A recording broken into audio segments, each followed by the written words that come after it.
Welcome to this month's Millennial Spotlight, brought to you by Lead with Intention. I'm Leslie Bosserman, Executive Coach and Lifestyle Strategist, partnering with millennial leaders and their managers. The purpose of these conversations with millennial changemakers is to deepen and extend the dialogue around how to lead with intention. This month, we're focusing on the intention of becoming a changemaker and how to lead sustainable change to make a positive impact. I'm here with Alex Budak, a fellow UCLA Bruin alumni and a serial social entrepreneur. He co-founded and now advises StartSomeGood.com, a crowdfunding platform for changemakers which has helped over 700 social impact organizations in more than 50 countries raise over $5 million. Alex is a firm believer that anyone can be a changemaker, and we're excited to learn more from his experience and insight. Welcome, Alex. Hey, Leslie. Thank you so much for having me. I'm honored to be here. Oh, you're so welcome. I'm excited to learn from you. So tell us a little bit about just who you are and your background. Sure. Well, I'm a social entrepreneur, but didn't always think of myself that way. I think the journey as a social entrepreneur started when I went out to Washington, D.C. for graduate school. I was doing a Master of Public Policy degree, but I think within the first week or two, realized that I was probably too entrepreneurial for the typical public policy path. But then fortunately, I got a chance to go live in India for a little bit between my first year of graduate school. And while there, I got introduced for the very first time to the concept of social entrepreneurship. I was volunteering with a group that was using sport to work with girls from the local slum, using sport as a tool to teach healthy habits and leadership and female empowerment, and became really inspired by this idea that social change doesn't come from one or two big organizations, but rather from lots of people pursuing their own version of social good. So that was sort of the flame that got lit for me, and then went back to Washington, D.C. and finished up my degree, but really had one foot in the policy world and one foot in the social entrepreneurship world. And then I think there's something powerful when you have this idea for something you want to see in the world. And I think a lot of entrepreneurs have these ideas come and go, but there's something when that idea really sticks with you, where you go, hey, I think there's actually something behind this when you're thinking about it when you go to sleep, when you're thinking about it when you're in the shower. And for me, that was the idea of Start Some Good. And reflecting back on my time in India, just thinking there's so many great ideas out there, so many change makers, but just too many barriers getting in the way. And so that was the inspiration to Start Some Good. I connected with an amazing co-founder who was my partner in the journey as we got this thing started, just from an idea literally on a napkin into a social enterprise. Nice. And so lots of ups and downs and a true roller coaster, which we can talk more about. But that's certainly been a big part of the trajectory of my life. And then also, fortunately, being a social entrepreneur meant an excuse to meet the wonderful woman who'd become my wife. She was working at an organization called Ashoka, which is often known as the organization that gave birth to the concept of social entrepreneurship. And then she and I have built a wonderful life together as a result, including most recently living in Stockholm, Sweden, where I was running an incubator for social entrepreneurs and reflecting a lot about both my own social entrepreneurship journey and also about some of the leadership skills and changemaker skills that people need to create the positive change they want to see in the world. That's so awesome. I love the fact that your story not only reflects your values and who I know you to be as a person and as a friend and as a former classmate, but it shows that when you put your values in action and you live that out, you not only help the world, but you make genuine connections. And the ability to do that and continue that is something that is a hallmark of your life and your story. So tell me more about this concept of becoming a change maker. The catchphrase or buzzword of change maker is like all over the place, especially for millennials. So when you think of individuals who are true change makers, what are the specific leadership qualities that they embody and they practice? Seth Godin has a way he talks about change making, which I really like, which is the concept of falling in love with an alternate future. So I think change makers are often thinking about what's possible and challenging the status quo. So of course, vision is part of it. But then when I think about the truly successful change makers, so those that are already sold into the idea of, okay, I know the change I want to make, and this is how I want to make it. I really think about three mindsets that I think are crucial to be a great change maker. The first one is to have a learning mindset. So based off of, the idea of a growth mindset by Carol Dweck. But the idea being that for you to create change, you are going to be constantly failing. Almost by definition, you're setting yourself up to constantly fail. The idea is that you're failing forward, hopefully, but that you're willing to believe in something so strongly that even though you'll fail, you'll get back up again, you'll dust yourself off, and you'll continuously learn and refine and grow. For those in the startup world, you might think of Eric Ries's concept of a startup being learning as much as you possibly can from the lean startup. But for me, it's really about how can you always be thinking about improving and growing and changing, and then ultimately taking that growth mindset and helping others be inspired by that.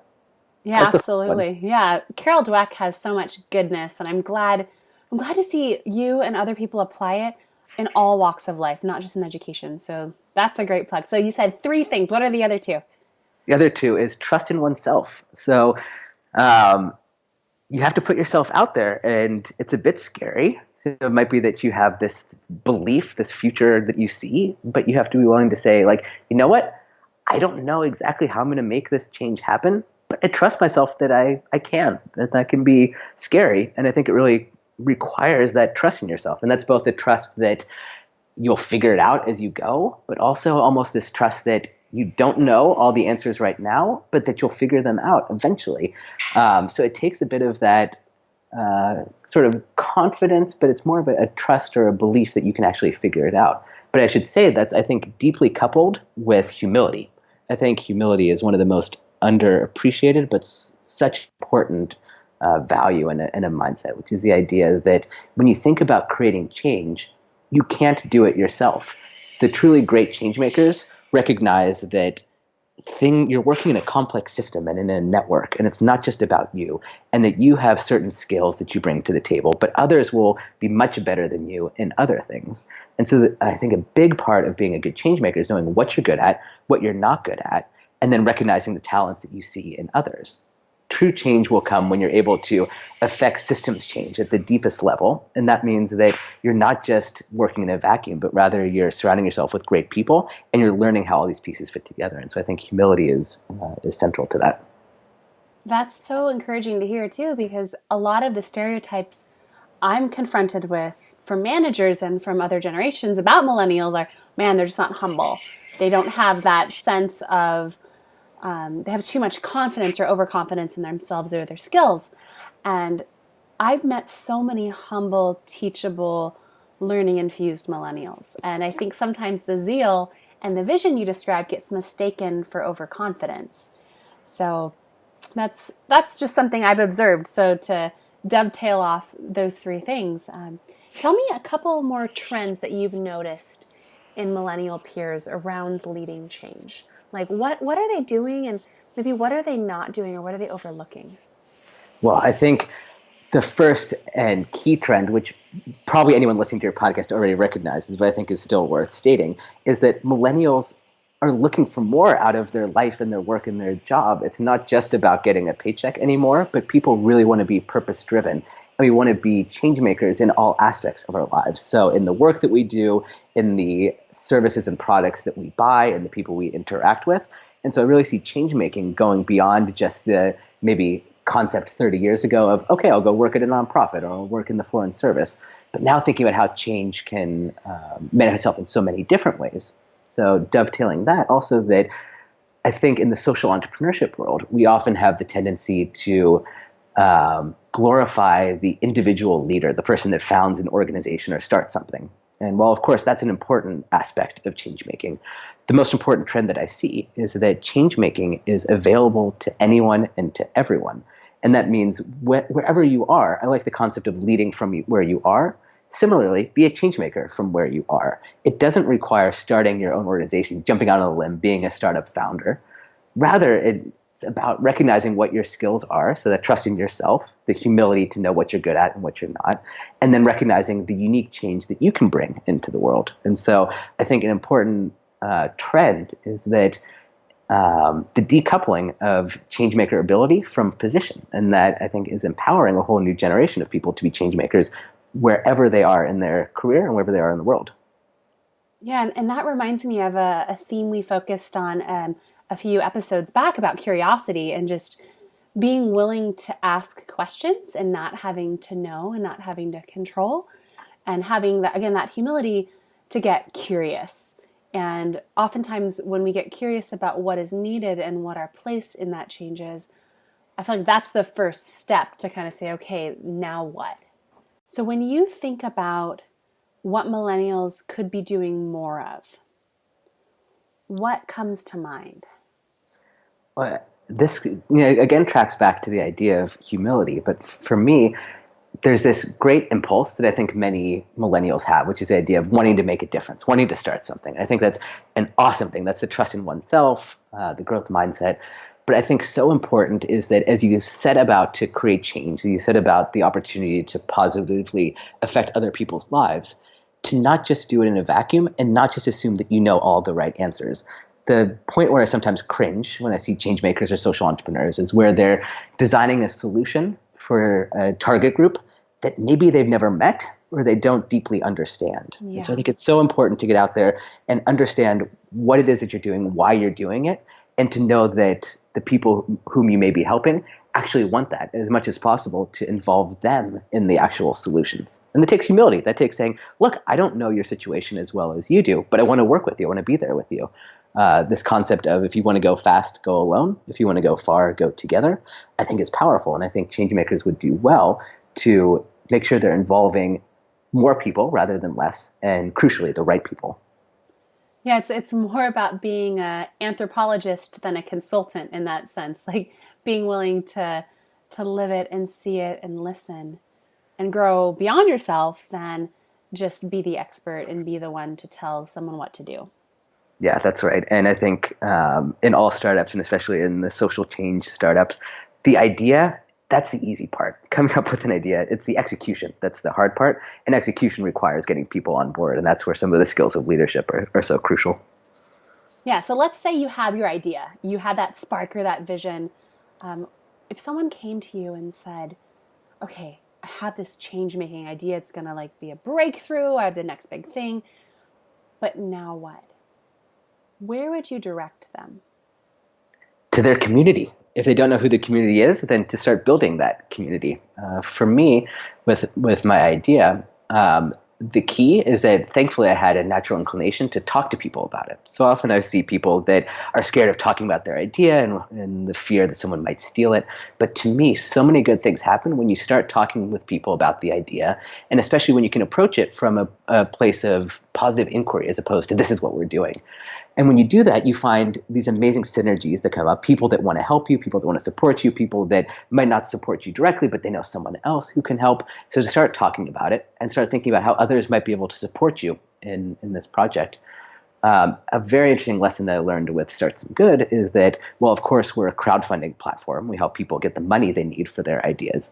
Often equally potent is the ability to raise a community around it. So we found that oftentimes someone may come in and donate $50, $100, a few $100, but it's actually the non-made as a result that were much more important than the money.